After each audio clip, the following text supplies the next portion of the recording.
Ele adora a Fórmula 1. Ele adora heavy metal.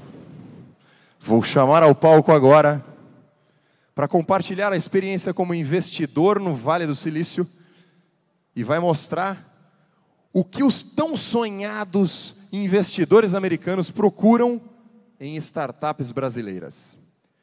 E o que eles esperam delas para viabilizar um investimento no exterior.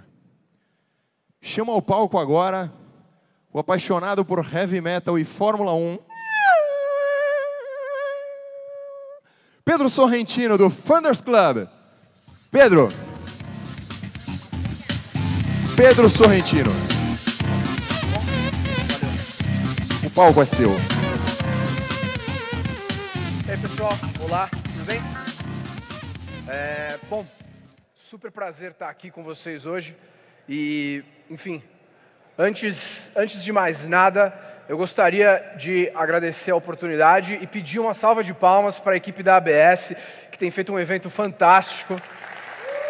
A gente tem visto o crescimento do case todos os anos, então parabéns ao time da ABS. E agora eu quero fazer um survey aqui para entender da galera. Quem aqui já levantou investimento? Levanta a mão, por favor. Legal, mantenha a sua mão levantada aqui. Quem aqui já levantou mais de R$1 milhão? Quem aqui já levantou mais de 5? Quem aqui já levantou mais de 10? Beleza, obrigado. Então, super prazer estar aqui. Vou dar um overview para vocês, explicar um pouco mais meu background, o que é o Funders Club, como a gente avalia startups e como você deve administrar o seu raise, né? Eu sou nascido e criado em São Paulo. Trabalhei em 3 empresas de tech diferentes. Comecei a trabalhar com tecnologia em 2009 no mercado de advertising tech e depois fui para o mercado de mobile chatting. Me mudei para o Colorado, fui fazer um mestrado na Colorado University em Boulder. Comecei a minha primeira empresa, que foi o Recomind. A gente vendeu a empresa para o Buscapé. E aí eu tive que tomar uma decisão importante na minha vida, de se eu voltava para cá e ia trabalhar para o Grupo Buscapé, ou se eu entrava como primeiro business developer de uma startup chamada SendGrid. A gente teve uma história, que continua a história ainda, muito legal. Quando eu entrei na empresa, nós éramos 11 pessoas. 4 anos depois, nós éramos mais de 350 pessoas, com 85 milhões de dólares em revenue. E tudo dando certo, a empresa deve fazer um IPO, eu acredito, em 1 ano e meio, mais ou menos. Nesse meio do caminho, nós levantamos 70 milhões de dólares em VC. Então, eu tenho essa experiência operacional e tenho a experiência como empreendedor que passou por um ciclo completo, né? E a gente... fui também, durante um tempo, parte da ABS, e é muito legal ver aqui o trabalho de todos nós aqui se desenvolvendo, crescendo o ecossistema sempre para frente. Hoje eu sou investidor no Funders Club, sento no Board de Advisors do Nasdaq Entrepreneurial Center e moro em São Francisco, né? Nós, basicamente, como um fundo de investimento, você pensar assim, se software está comendo o mundo, né? If software is eating the world, nós estamos comendo venture capital. A gente nasceu fundamentalmente para disruptar a indústria de venture com software, que é uma indústria que ela gira fazendo a mesma coisa há muitos anos, né? É mais do que na casa do ferreiro o espeto é de pau, né? E nós somos software para, de fato, adicionar valor a todas as cadeias de todos os players envolvidos dentro do mercado de venture capital. A gente legalizou esse mercado com a SEC em 2012. Nós hoje temos 18 mil investidores em 63 países e a gente investe em empresas do seed ao IPO, né? O nosso cheque médio por empresa é 1,3 milhões de reais, mas o range vai de 1 milhão a 3 milhões e meio de reais. E nós somos um fundo extremamente ativo, então a gente costuma fazer 2 deals por mês, que até mesmo para a média de seed stage VCs no Vale do Silício é um valor super alto, né? E trazer VC para a internet é exatamente isso, é você eliminar as ineficiências, tanto para os investidores dos investidores, os LPs, para você como empreendedor conseguir fazer mais rápido, e para mim como investidor conseguir, né? Hoje a gente são mais de 200 empresas, a gente precisa de software para poder escalar, né? Online VC é possível você investir em todos os estágios e escalar o value add. Curiosamente, a gente também levantou Venture Capital para Disrupt Venture Capital. Então, nós somos investidos pela Andreessen, Y Combinator, First Round. E assim, um pouquinho mais sobre nós, né? Nós, em 4 anos, investimos em 209 startups. O valor do nosso portfólio hoje está estimado em 7,6 bilhões de dólares. E a gente investiu 65 milhões de dólares nesses 4 anos, né? Um dos dados mais importantes do nosso track record é o fato de que dos 65 milhões de dólares que a gente investiu, as nossas empresas levantaram 1,2 bilhões de dólares em follow-on capital. E não é qualquer follow-on capital. Então, nós acabamos funcionando como um early signal para uma série de VCs que estão fazendo isso há muito mais anos do que nós. Quer dizer, a gente existe há 4 anos e algumas empresas aqui nesse slide, como o caso da Sequoia e a NA, já fazem venture há mais de 30 anos. Então, muito das nossas parcerias com empreendedores brasileiros abrir o caminho de mais capital para o seu próximo round no Vale do Silício.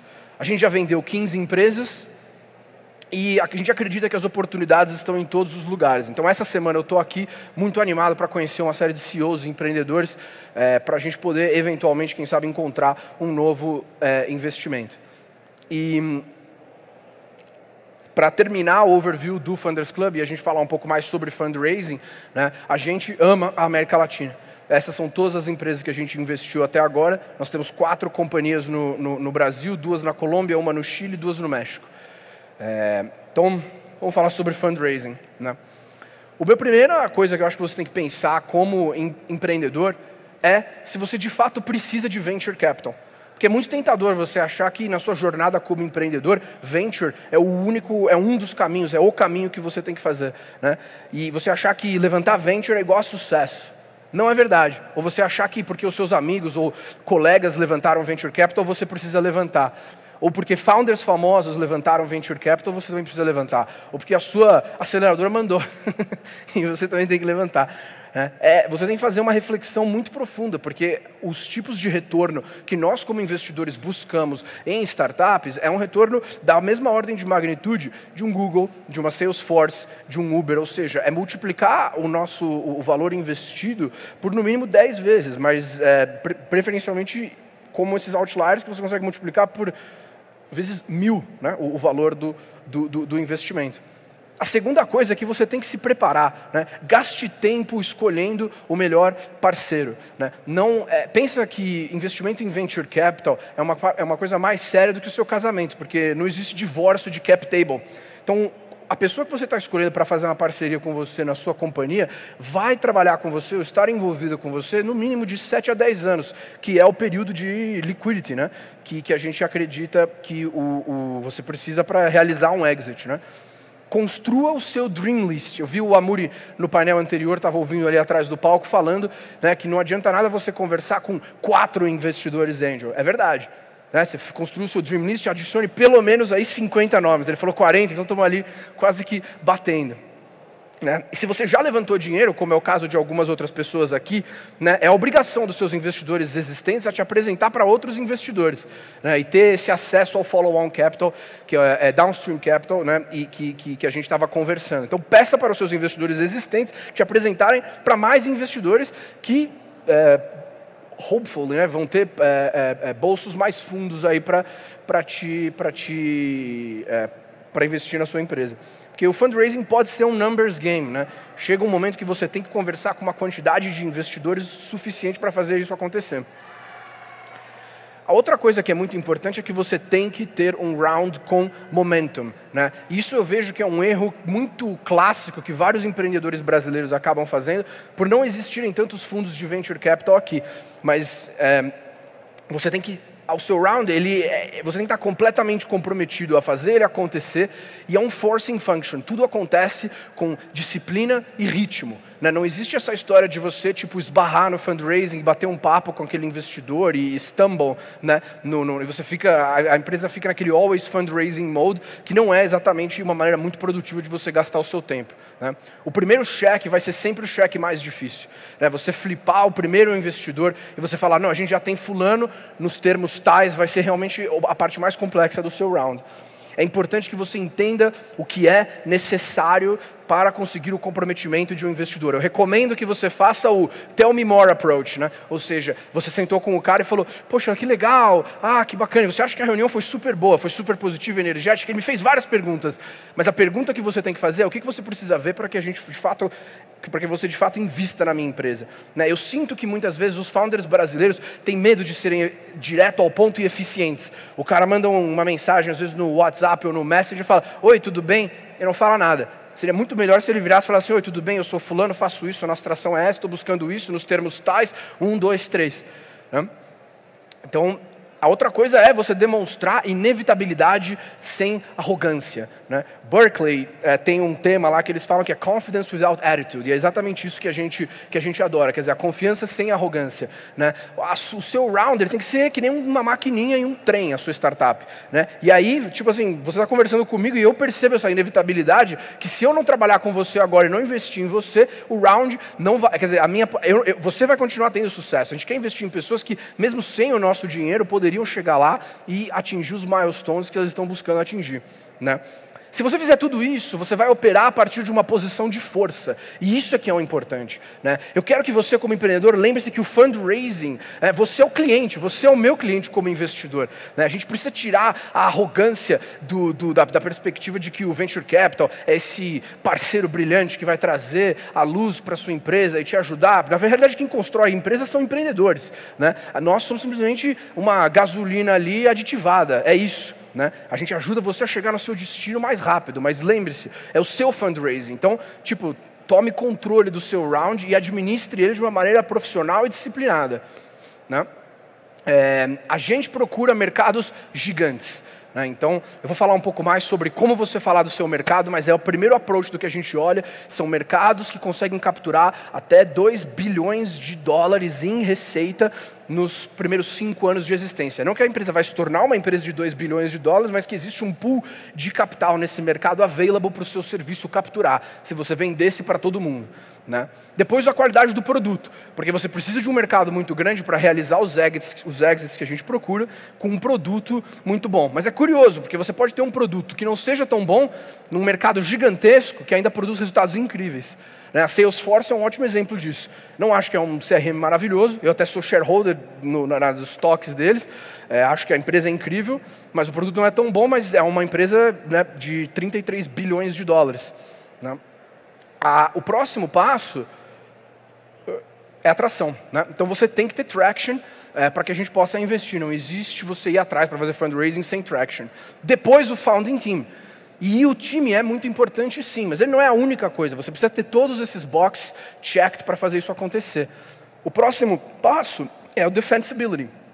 Você tem um network effect que é defensável, como por exemplo é o caso do Uber. Quer dizer, quanto mais Uber você tem na rua, melhor o serviço fica, mais rápido ele fica, mais pessoas pegam Uber.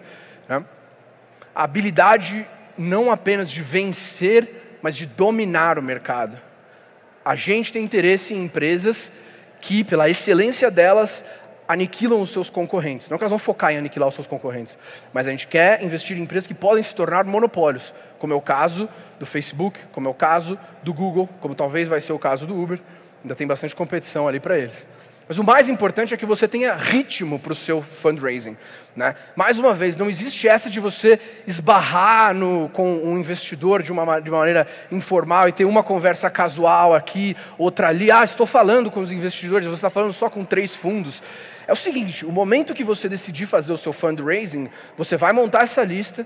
Depois que você montar essa lista, você vai quintuplicar o tamanho dela e aí você vai entrar em contato com todos os investidores ao mesmo tempo. Trate o seu fundraising como um funil de enterprise sales que é balanceado. Entre em contato com todos ao mesmo tempo. A primeira reunião, todas acontecem na primeira e segunda semana. A segunda reunião, na segunda e terceira semana. Porque depois de 1, 2, 3 meses nesse processo, você quer ter term sheets que estão competindo umas com as outras. Né? O processo de fundraising ele é muito binário. Ou você não vai conseguir, nada vai acontecer, ou de repente você tem um round que está oversubscribed. E esse daí é uma das técnicas que é básica, mas mais importante, né? Porque, mais uma vez, você é o cliente, você é o nosso cliente. A gente existe para servir o founder. Ou seja, no final das contas, você que tem que estar... Né? Se você fizer todas essas coisas, você vai estar numa posição para escolher quem é o seu melhor parceiro. Se você está levantando menos de 3 milhões, eu acho que não deve demorar menos de 2 ou 3 meses. Se você seguir esse advice e falar com pelo menos uns 10 fundos e nada progredir para segundas ou terceiras reuniões, eu sinto muito, eu sei que a sua mãe te adora, mas o problema é com você. E você tem que entender aonde você deve de-risk o seu business, né? Esse blog post aqui do Mark Andreessen sobre parte 2 aqui, When VCs Say No, é ótimo para isso, para você entender quais são os riscos que você precisa diminuir da sua empresa, do seu pitch, né? Pode ser que exista um momento de mercado que ninguém esteja fazendo investimento, isso acontece, mas é raro. Normalmente o problema está na startup, porque 2008 foi um ano ótimo, por exemplo, que quem investiu em 2008 investiu no Uber, Dropbox e Airbnb. De dicas táticas, né? Eu recomendo que depois que você construiu aquela lista, você segmenta a lista em quem são as suas prioridades. Quem é o investidor Tier 1, Tier 2, Tier 3 que você vai trabalhar. E use um CRM, né? Nem que você pode usar uma planilha, mas assim, no mínimo, faça o tracking de todas as interações que você tem com cada investidor. É um processo de sales, né? Então é muito importante você usar um CRM. E aí, como é que você faz o approach para a primeira reunião? Eu costumo julgar muito a qualidade do empreendedor que eu estou conversando quando ele me faz perguntas sobre qual é a maneira que a gente vai trabalhar. Ou seja, durante a reunião você tem que entender qual que é o AUM do VC. Né? AUM, para quem não sabe, stands for Assets Under Management, ou seja, qual é o tamanho do seu fundo. Né? Se você está buscando ali um investimento de 700 mil, de 1 milhão, você está falando com um fundo que tem 500 milhões under management, provavelmente você não é a prioridade desse cara. É importante você entender o tamanho do fundo. É importante você entender se o VC tem um ownership target. Né? Existe um negócio ali que a gente fala de venture math, né, que os fundos têm, que assim, toda vez que eu faço investimento eu tenho que ter pelo menos 10% de ownership da empresa, porque eu estou investindo agora, eu tenho o meu próximo round, o pro rata e assim por diante. Ou seja, você tem um ownership target? Qual o tamanho do seu cheque? Né? Eu fico chocado quando alguns empreendedores não me fazem essas perguntas na nossa primeira reunião. Né? Porque se você souber, por exemplo, o seu ownership target e o tamanho do cheque, você já entende qual é o valuation range que esse investidor vai pagar na sua empresa, sem nem precisar ter a conversa de valuation, entendeu? A outra coisa é como que funciona o seu processo de aprovação. E isso é fundamentalmente importante para você trabalhar quando você está falando em estruturar o seu round como um processo de enterprise sales. Para você entender que a gente tem que fazer 2 reuniões, depois tem um comitê, depois do comitê é isso que acontece. Quanto tempo você vai gastar para de fato levantar com esse investidor? Né? E qual o seu pace de investimento? Nós, por exemplo, somos super ativos, a gente faz um investimento a cada 2 semanas. Mas às vezes você pode estar falando com um investidor que faz um investimento por ano. Né? Então é importante você entender isso. Quais são os próximos passos depois do nosso call, depois da nossa reunião? Tem que deixar isso claro, super, super específico. E post-meeting gere inevitabilidade depois da reunião. Né? Isso aí eu tenho um blog post que fala sobre todos esses pontos, está o link ali embaixo no meu Medium, mas o ponto é, gerar inevitabilidade é o quê? Você tem que sempre guardar umas cartas na manga de snippets, de tração, que você manda e fala, by the way, olha, obrigado por a gente se reunir e tal, e essa semana fechamos mais um cliente no valor tal, as coisas estão bombando, tudo indo muito bem. E eu recomendo que você mande um e-mail logo após a reunião, quase que foi como a ata de reunião, tudo que foi conversado. Porque assim, o meu dia a dia, eu falo com 7 a 9 CEOs por dia, todos os dias. Então assim, às vezes a gente esquece algumas coisas, então é muito importante você voltar e falar, olha, como combinamos, blá, blá, blá, isso. A outra coisa que eu queria dizer é assim, evite o fundraising jiu-jitsu. E esse é um caso para poucos empreendedores que estão numa posição de terem muitos investidores querendo investir. Obviamente supply and demand, o valuation de fato vai crescer, mas assim, se você claramente está numa posição de leverage, de alavancagem, é ok você puxar para um valuation mais alto, mas assim, não, don't jerk investors around, não fica brincando com o seu valuation e tentando over-negotiate todos os termos do seu round com o investidor. Normalmente, valuations muito altos espantam os melhores investidores e você quer optimize para partnership. O seu valuation ele deve ter um preço que clears the market, que é assim, o valuation não vira o tópico da nossa conversa. Ele é simplesmente, é isso aqui que a gente está pensando e tudo mais. E no seed stage é importante também dizer que valuation é parte arte, parte ciência. A outra coisa é entender que assim, a gente passa, né, no Funders Club a gente investe em 0,7% das empresas que a gente conversa. Ou seja, 99% do meu dia eu passo falando não. Então assim, a gente tem que trabalhar com optionality, ou seja, sempre deixar a porta aberta para um próximo round, if things align, depois. Porque tem muitas vezes, pode ser que a gente entre em contato hoje, mas a tua empresa não está pronta para receber um investimento de acordo com os nossos critérios. Mas é importante que a gente mantenha esse contato. E é fundamental que você não perca o seu tempo tentando brute force um round ou mandando contato com investidores que não estão interessados em trabalhar com você. A pior coisa num caso de um round é o silêncio, é quando o investidor não responde, né?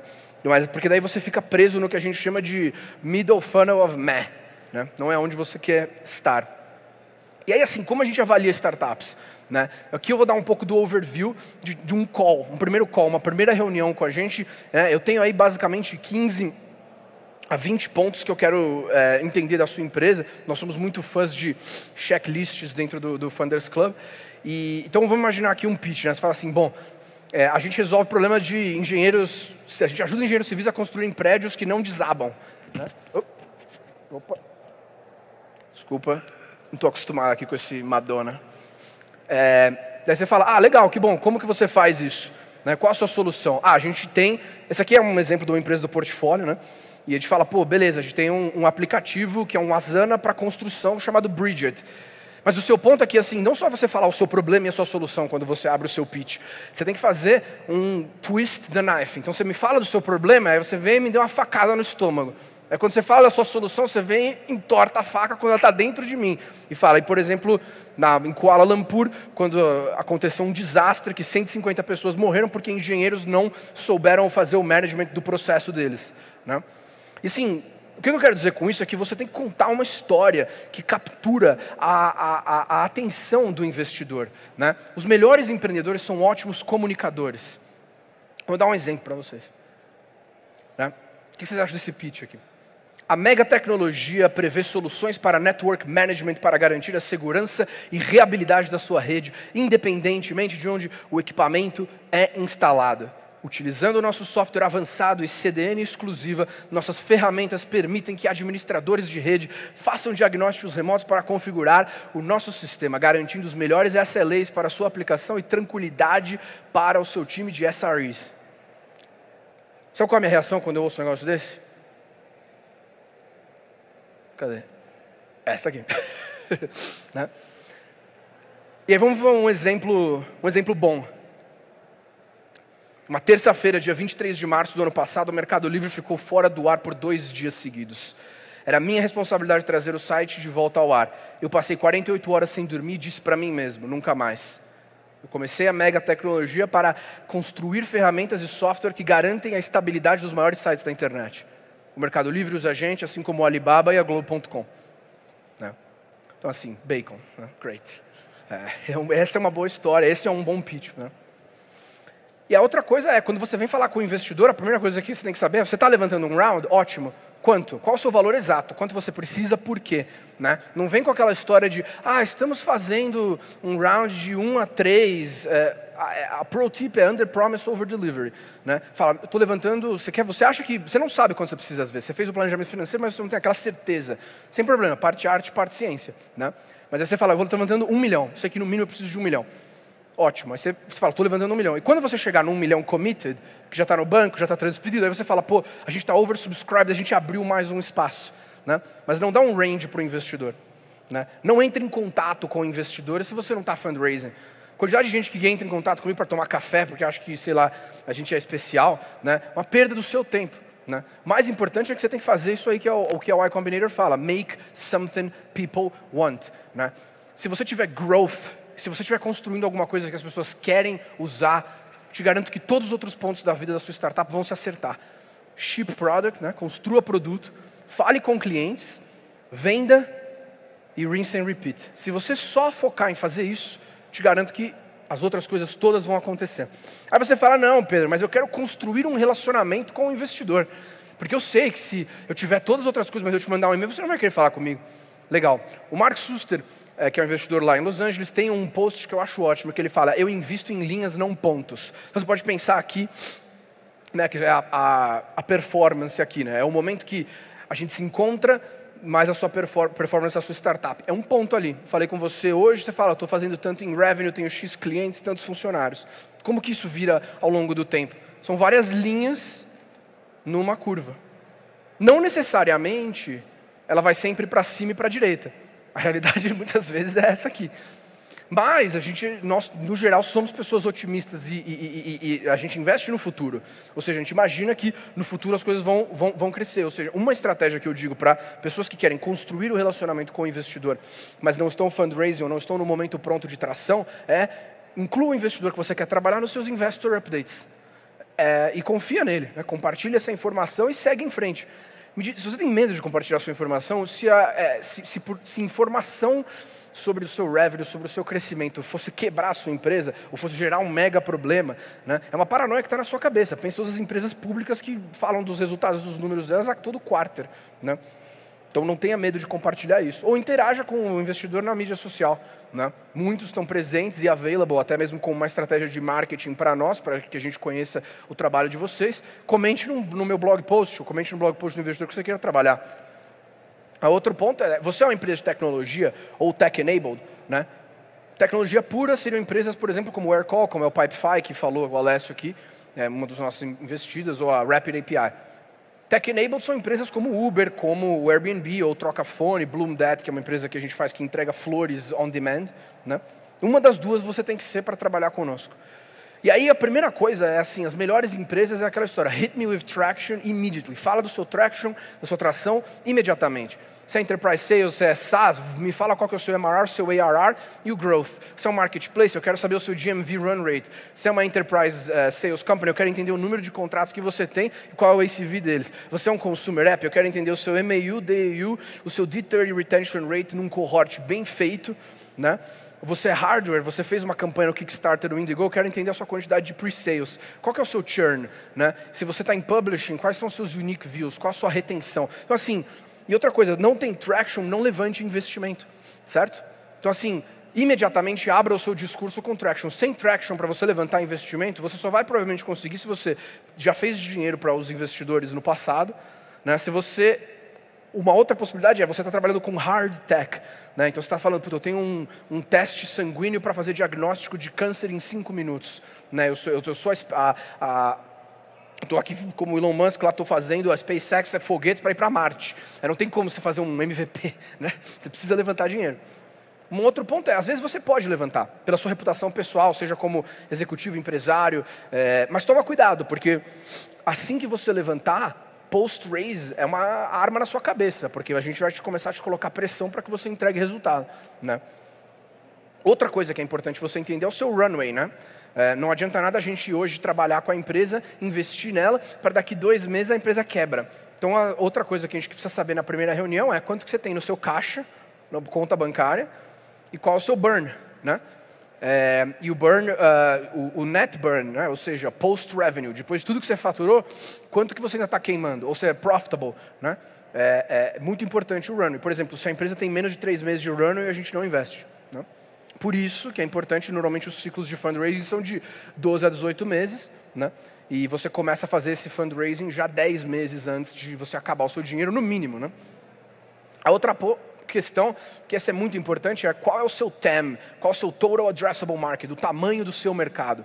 Aí eu vou te dizer o jeito errado de você apresentar o seu mercado, que normalmente é o que a maioria dos empreendedores acaba fazendo, que é o top-down, né? Você vira para mim e põe na porra do seu slide, já você fala, de acordo com o Gartner, nosso mercado representa 8 bilhões de dólares, 10 bilhões de dólares, ou eu vi essa matéria, né? Vou lá, é um mercado multibilionário, né?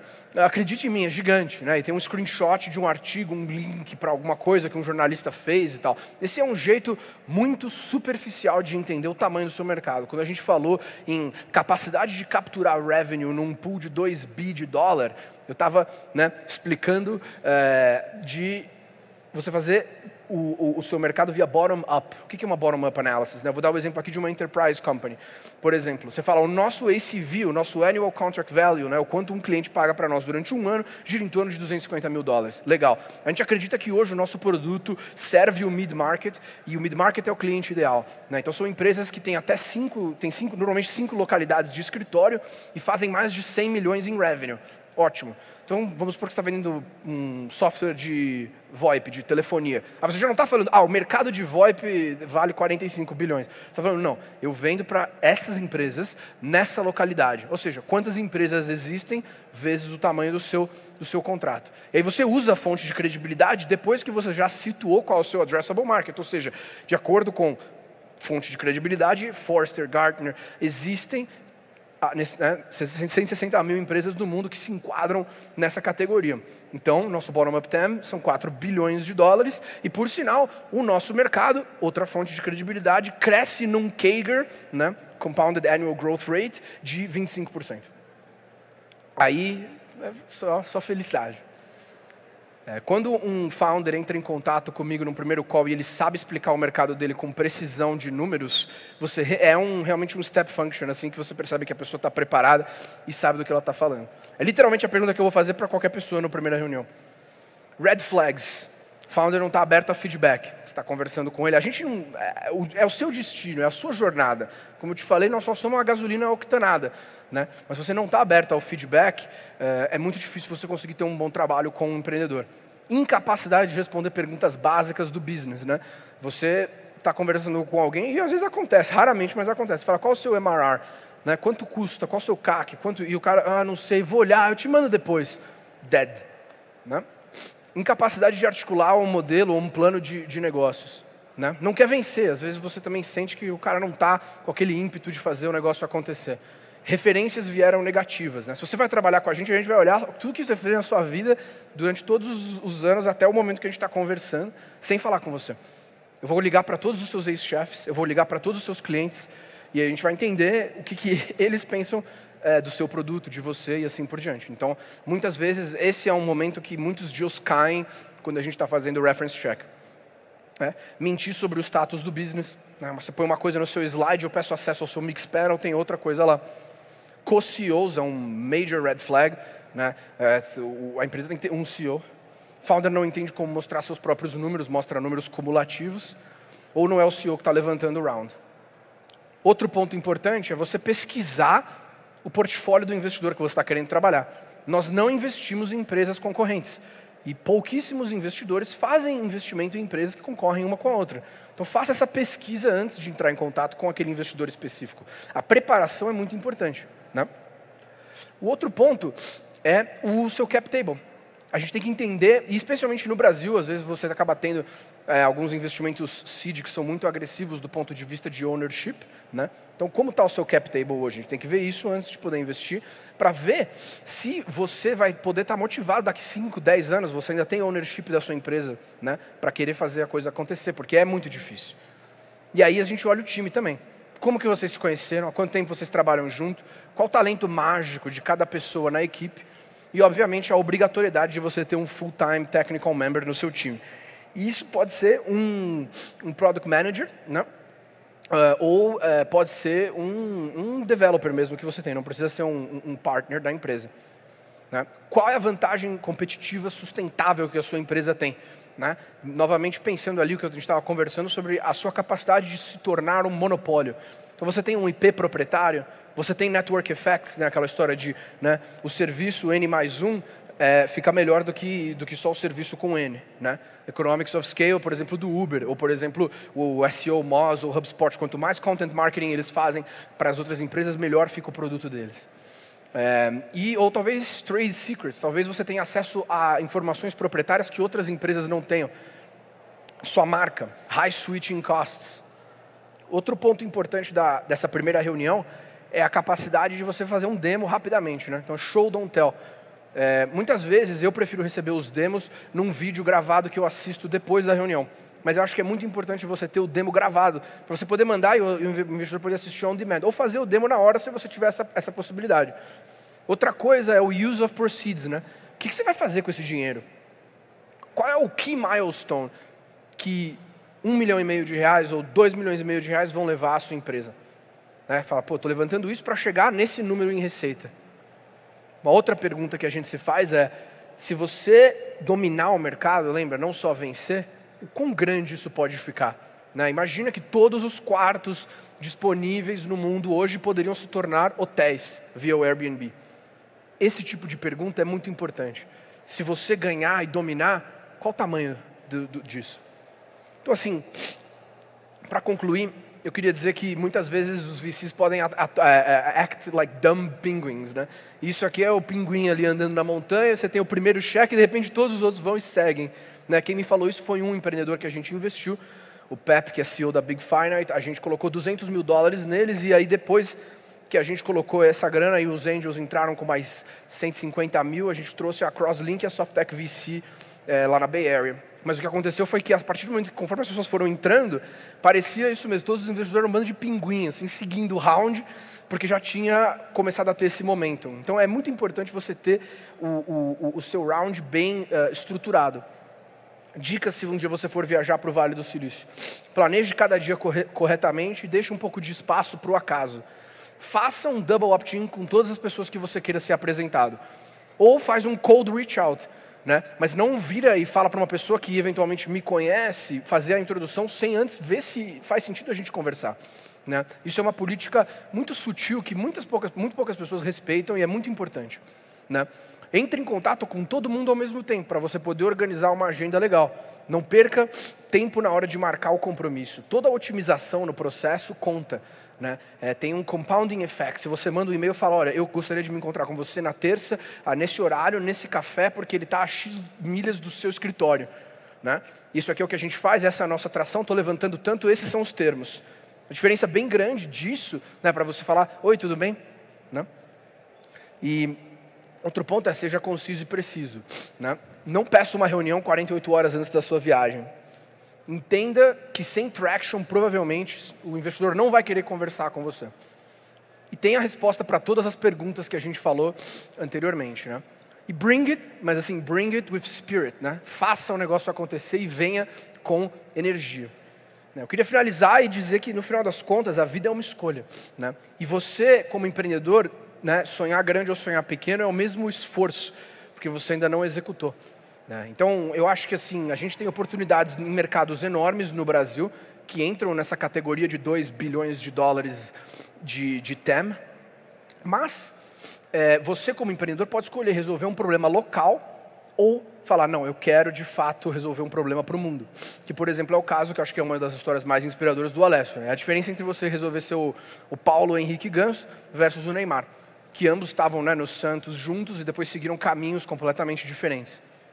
Então pense realmente o tamanho da magnitude do problema que você quer resolver e saiba que assim, hoje, né, não tem nada aqui impedindo vocês de irem para o Vale do Silício e conseguirem ser bem-sucedidos e fazerem acontecer com a preparação certa, resolvendo um problema certo com o time correto.